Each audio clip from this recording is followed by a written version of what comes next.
République démocratique du Congo est rentrée de plein pied dans une phase cruciale de sa riche histoire politique. Les enjeux sont à leur comble. Désignation de Moïse Katumbi par le G7 comme candidat aux élections présidentielles, sa rencontre avec M. Étienne Tshisekedi Wamulumba, la confirmation d'Eden Kodjo comme médiateur du dialogue, l'ultimatum de l'UDPS pour ce 24 avril, le refus d'une frange de l'opposition pour assister au dialogue, au Panama Papers. Voici les sujets brûlants qui seront débattus au cours de cette émission. Bonsoir, ça fait débat reçoit pour vous aujourd'hui M. Olivier Kalala, qui est président sectionnaire de l'UDPS Western Cape. Quand on parle de Western Cape, c'est bien sûr ici en Afrique du Sud. Bonsoir M. Olivier. Bonsoir M. Basile.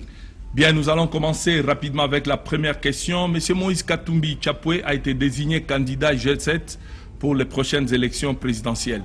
En tant que membre de l'opposition, est-ce que vous avez une impression ou quelque chose à dire là-dessus? Vous devez savoir et retenir que le cas Moïse Katumbi ne doit pas être considéré comme un cas isolé. Oui. Nous devrons faire un effort pour le considérer dans l'ensemble, d'une manière générale, de la politique de notre pays.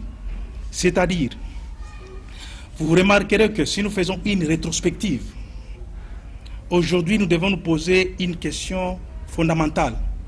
Qui est celle de savoir pourquoi Moïse Katumbi? Oui.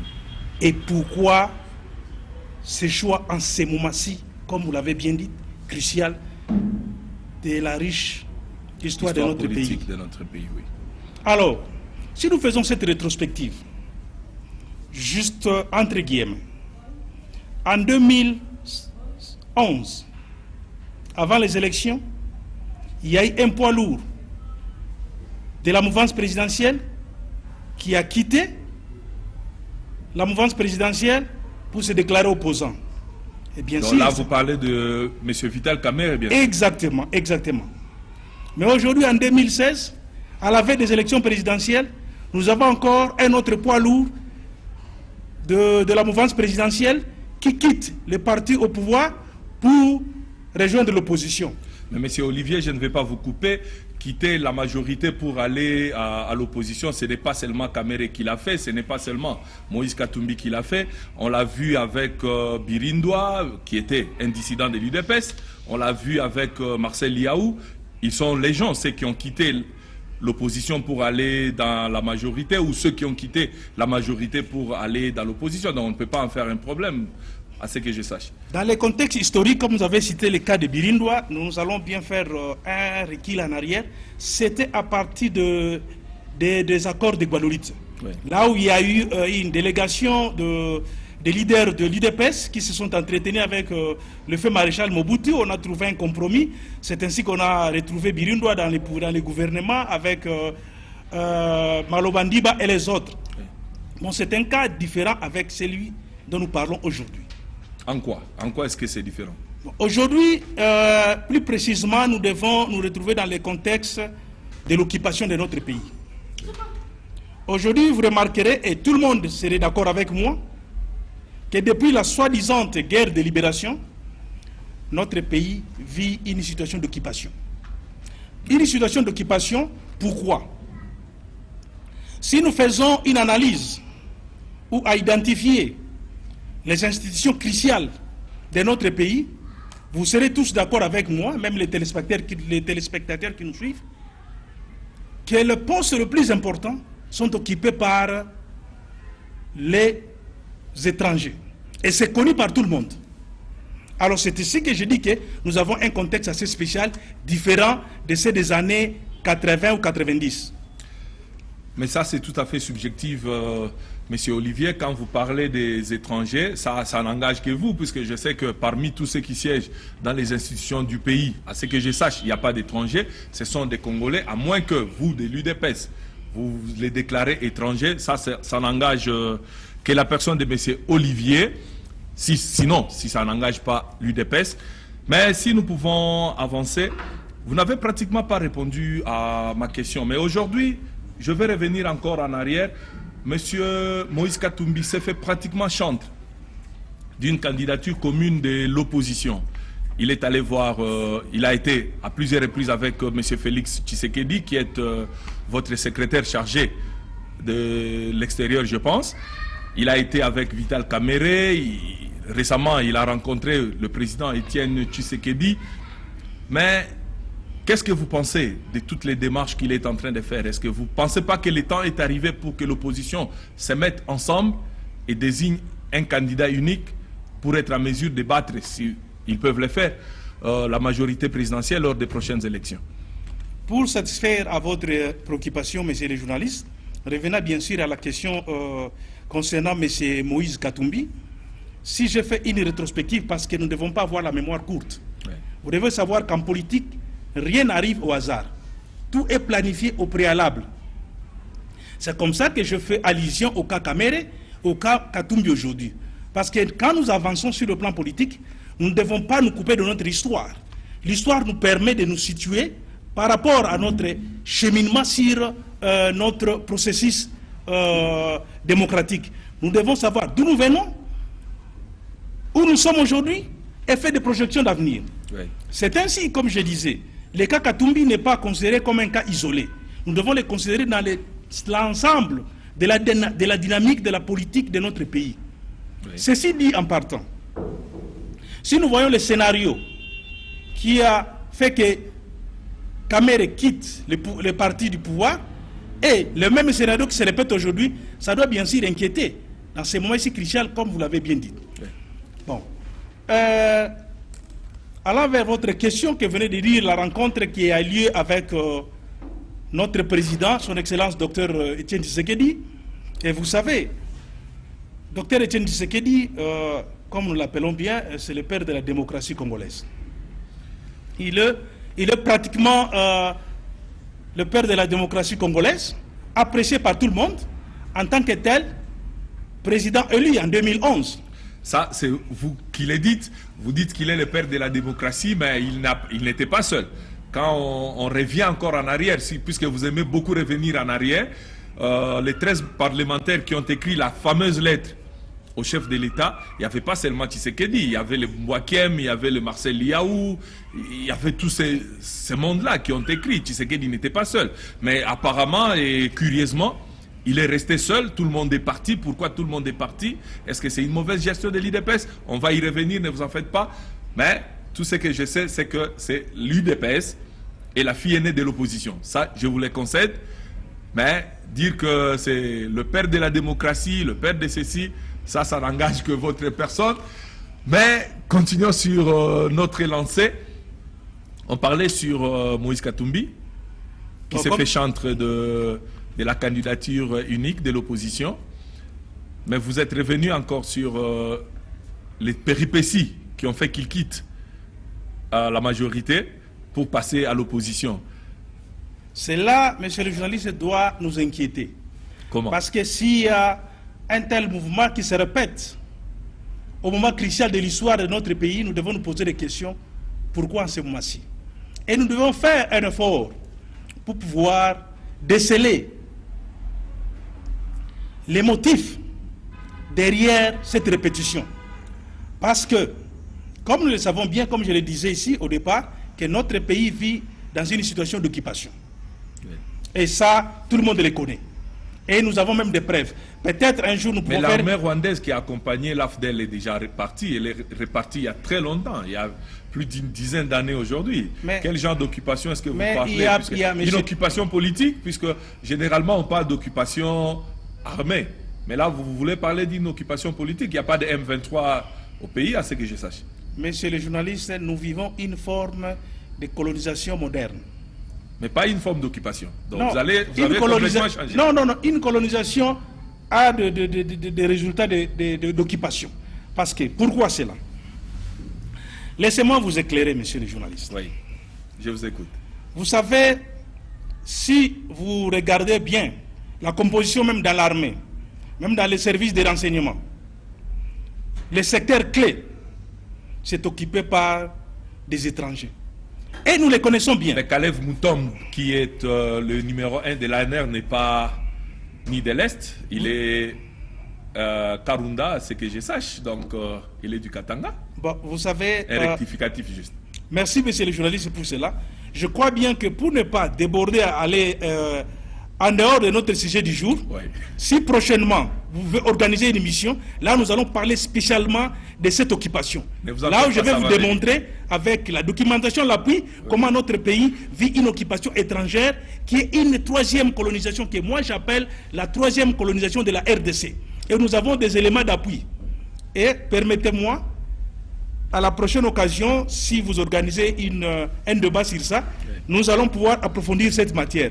Revenons à notre sujet du jour. Oui, en revenant à notre sujet du jour, on revient toujours à la même question. Le chantre de la candidature commune est là, bien connu, c'est M. Moïse Katumbi. Si je dois revenir encore sur ce problème de Moïse Katumbi ou celui de Vital Kamerhe, mais je pense que Moïse Katumbi était pratiquement la personnalité la plus populaire de la majorité en dehors du chef de l'État. Donc, si c'était juste pour se représenter aux élections présidentielles, je pense, à mon humble avis, qu'il pouvait rester à la majorité et attendre le moment venu, être désigné candidat de la majorité pour les prochaines élections. Mais s'il a choisi l'autre camp, qui est le camp de l'opposition, cela veut dire qu'il a trouvé que de l'autre côté, le point de vue ne convergeait plus. Ça, c'est juste un avis. Si, je ne sais pas si vous avez un avis contraire, avant qu'on continue sur ces points. Comme je le disais tantôt, qu'en politique, rien n'arrive au hasard. Tout est planifié au préalable. C'est-à-dire... Donc il est parti de l'autre côté pour affaiblir l'opposition. Exactement, vous le dites, je vous prends au mot. Vous savez pourquoi? Vous avez fait allusion au G7. Oui. Que je dirais carrément, G7 plus 1, ça nous fera G8. Ça veut dire G8. Ça veut dire Pourquoi cela? Quand G7 est sorti, on a eu cette personnalité, chacune avait son parti politique. Et quelque part, ils ont fait allégeance à quelqu'un qui n'avait pas un parti politique, qui est M. Moïse Katumbi. Oui. C'est-à-dire, les 7 plus 1, Katumbi qui n'a pas un parti politique, ça nous fait carrément, mathématiquement parlant, ça nous fait 8. Ça revient aussi, comme je fais toujours allusion au passé, parce que l'histoire nous sert de repère. Rappelez-vous, messieurs les journalistes, que même l'actuel président ne s'est jamais déclaré président du PPRD. Oui.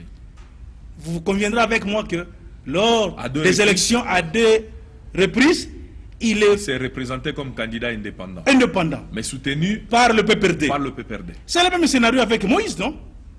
Ce qui s'assemble se ressemble. Mais vous pouvez lui concéder cela. Bon, c'est son droit, nous sommes dans la démocratie. C'est pas un péché. Non, c'est son droit, nous sommes dans la démocratie. Ouais. Mais c'est ce qui inquiète. C'est qu'au moment crucial, et qu'il y a quelqu'un qui se fait un transfuge du parti au pouvoir, il est sociétaire du bilan négatif de la mégestion du parti du pouvoir. Et il doit répondre de tout cela. Et parce que nous parlons Mais bien qui de dit Moïse. peut-être qu'il a quitté puisqu'il a trouvé que les choses ne marchaient pas, ou on ne l'écoutait pas, ou on n'arrivait pas à émettre sur une même longueur d'onde. Donc il a le droit de quitter comme tout le monde, comme ceux de l'UDPS aussi qui peuvent se permettre de quitter et d'aller de l'autre côté. Bien C'est un sûr, droit reconnu à tous les Congolais, je pense. nous respectons la liberté d'expression à tout citoyen, mais nous devons faire une analyse assez profonde. Nous ne devons pas être naïfs. Nous ne devons pas être naïfs. Ça, c'est le message que nous adressons à tout le peuple congolais. Parce que nous savons bien que ce monsieur a un bagage très négatif en ce qui concerne la mégestion de notre pays. Et vous savez, Qui c'est, Monsieur Katumbi? exactement, si nous voyons... Est-ce que ça fait quelque temps que vous avez été au Katanga? Non, vous savez, on parle bien sûr au Congo, voilà, Moïse a fait ceci, il a construit ceci, cela. Quand nous parlons du développement, messieurs les journalistes, c'est-à-dire amener ce qui n'a jamais existé à l'existence. Ça, il n'y a que Dieu qui peut le faire. Non, monsieur. Quand on crée des routes, Ah, ok.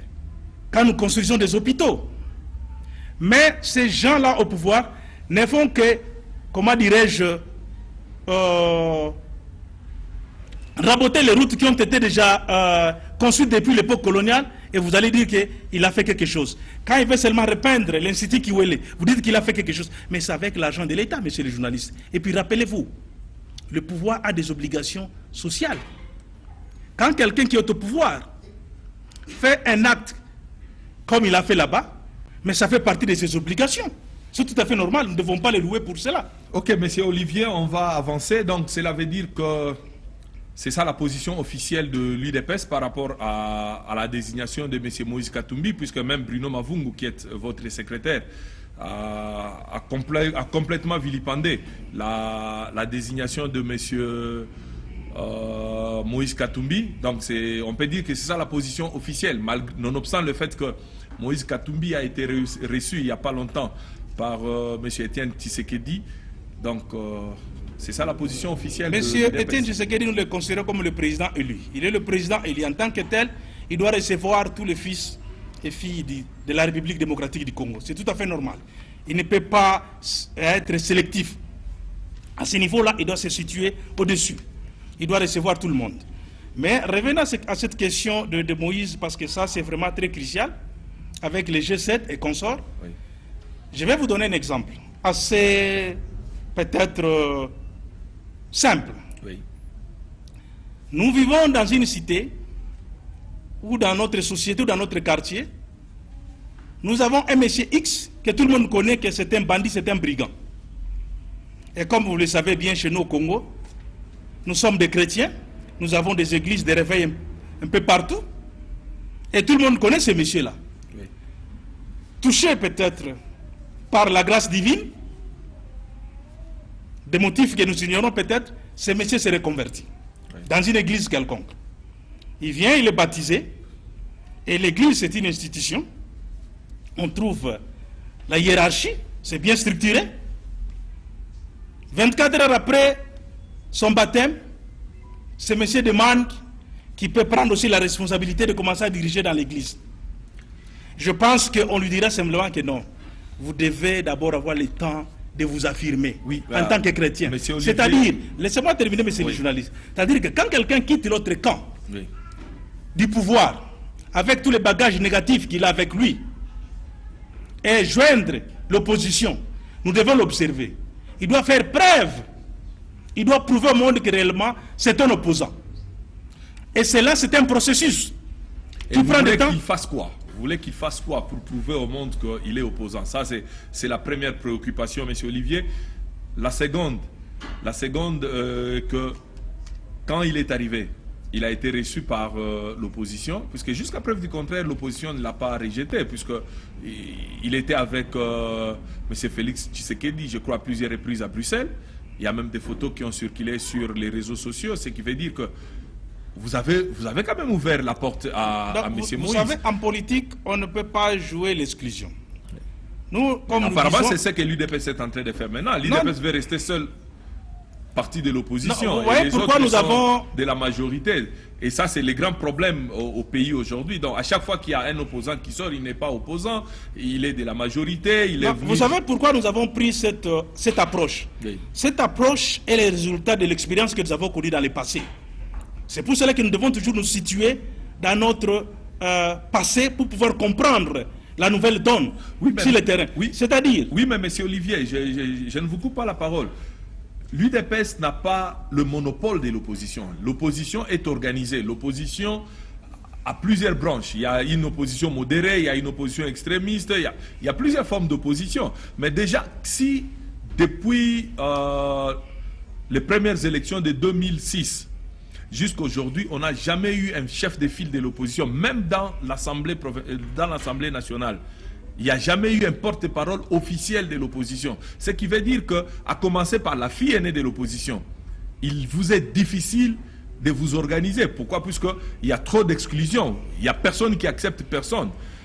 Je pense que c'est ça le grand problème au niveau de l'opposition. C'est que l'UDPS, en tant que fille aînée de l'opposition, a une responsabilité historique de pouvoir mettre tout le monde d'accord, tout le monde ensemble pour qu'ils puissent cheminer vers un objectif précis. Mais si vous, au niveau de l'UDPS, vous faites chantre de l'exclusion, même de vos propres membres, de vos propres hier qui étaient candidats aux élections législatives, qui arrivaient à l'Assemblée, vous les avez rejetés. Donc je trouve que ça devient un peu plus compliqué pour l'opposition congolaise. Non, je crois qu'il ne faut pas confondre les choses. Oui, je mets tout ensemble pour que vous puissiez disséquer. Non, nous, comme vous venez de le dire, vous faites allusion à nos membres de l'IDPS. Je crois que c'est un cas interne où il y a eu l'indiscipline et tout consort par rapport au mot d'ordre du président. Ouais. Mais revenons dans l'opposition dans son ensemble. Dans son ensemble, oui. Dans son ensemble, nous devons être beaucoup plus prudents parce que nous savons qu'il y a l'opposition alimentaire. Tout le monde au Congo connaît ça. Il y a des gens qui se disent opposants aujourd'hui, alors qu'en réalité, ils ne sont pas opposants. On ne peut pas parler de Kamere comme un opposant alimentaire, ni non, vous savez, non, vous savez, ces gens-là sont venus dans le cadre d'un projet machiavéliquement monté, que nous appelons le système d'interchangeable. Système d'interchangeable, c'est quoi? C'est quand les rouleaux compresseurs prennent le pouvoir, on cherche un bouée de sauvetage. C'est-à-dire à tout moment, comme actuellement, avec le G7, pour revenir au G7. 2014, l'actuel président avait déjà, s'était prononcé pour, disons, l'amendement constitutionnel. Et le membre de G7 s'était intégré dans le gouvernement.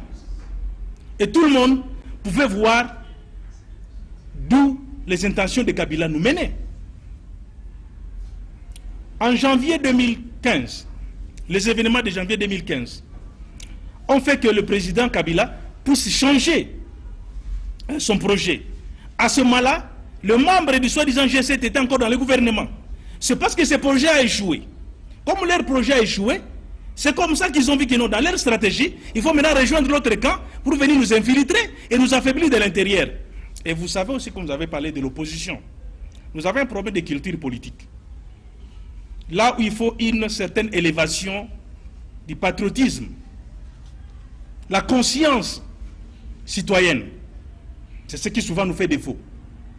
C'est ainsi que la plupart de nos politiciens, comme ça devient une carrière, fait la politique, on en fait une carrière, la plupart le font pour des besoins financiers, non pas pour des principes. C'est ça la différence avec l'IDPS. Vous avez parlé de plusieurs partis politiques qui se sont créés. Mais l'IDPS a gardé sa constance.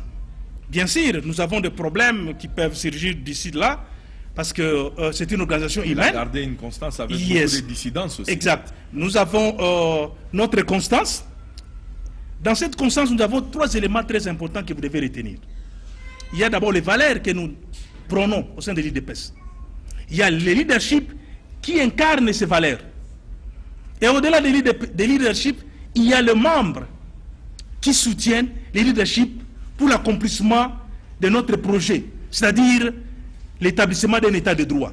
À la différence des autres, qui se retrouvent à la majeure, comme on le dit généralement, dans les langages communs chez nous au Congo, mais parce qu'ils trouvent aujourd'hui, le pouvoir est coincé.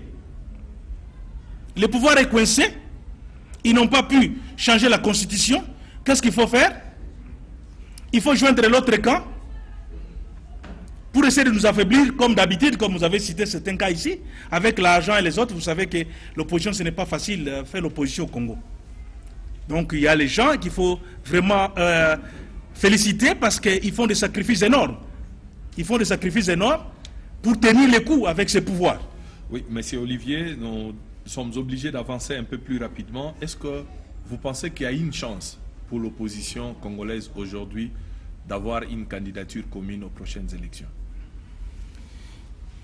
Parler d'une candidature unique, non, mais d'une candidature commune, yes. Et parler aussi de primaires, ce n'est pas important. Parce que nous savons. Puisque quand il y a des divergences, ce qui veut dire que vous serez obligé d'aller aux primaires pour avoir un candidat commun.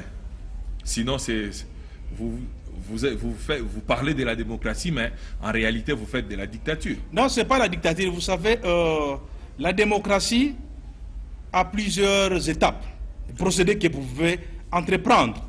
En ce qui nous concerne, nous, en tant que l'IDPS, comme je disais tantôt, vous remarquerez qu'au sein de l'IDPS, nous avons pris l'approche d'évoluer presque en solo.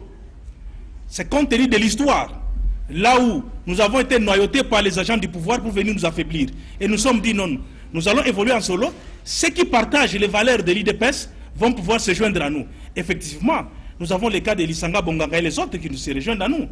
Et aujourd'hui, l'avenir tentait de donner notre président raison, parce que quand nous avons parlé du dialogue Et tout le monde était de dire que non, nous sommes là pour le glissement et le pouvoir a corrompu l'IDPS et tout consort. Mais aujourd'hui... Oui, vous êtes entré de plein pied dans le dialogue et on va en parler maintenant.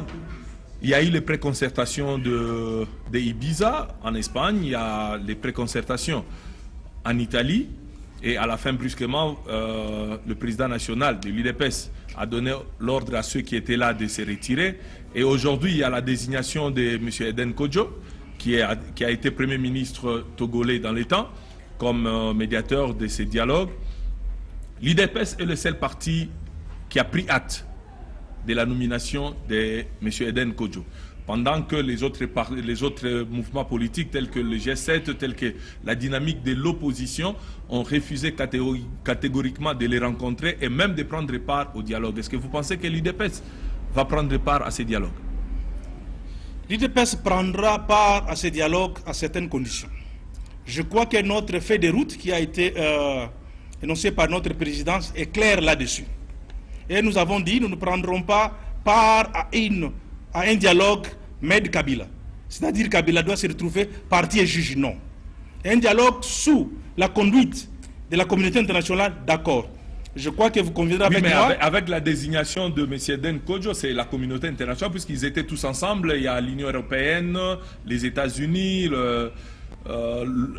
l'Union africaine, tous ces ensemble, et ils se sont mis d'accord pour désigner M. Eden Kodjo. Mais quand vous parlez de la feuille de route, apparemment l'UDPS ne veut pas de ce dialogue, puisque dans cette feuille de route, j'ai eu à passer dessus, on parle du contentieux des élections de 2011. Donc si vous voulez revenir aux élections de 2011, cela veut dire que vous bloquez complètement les dialogues, puisque à 8 mois des prochaines élections, si vous voulez recommencer avec les contentieux de 2011, vous ne voulez pas qu'on parle réellement des élections à venir. Donc l'UDPS en principe, c'est elle qui joue les doubles jeux apparemment. Non, il n'y a pas question de double jeu. Quand nous allons au dialogue, c'est-à-dire que nous devons tabler toute la situation. Nous ne devons pas exclure certaines situations. Parce qu'aujourd'hui, le pouvoir qui est là, c'est un pouvoir illégitime. Mais face à l'urgence, M. Olivier, face à l'urgence, est-ce qu'il est nécessaire de revenir 5 ans en arrière face à l'urgence, face à toutes les souffrances du peuple congolais? Vous pensez que c'est la meilleure des voies?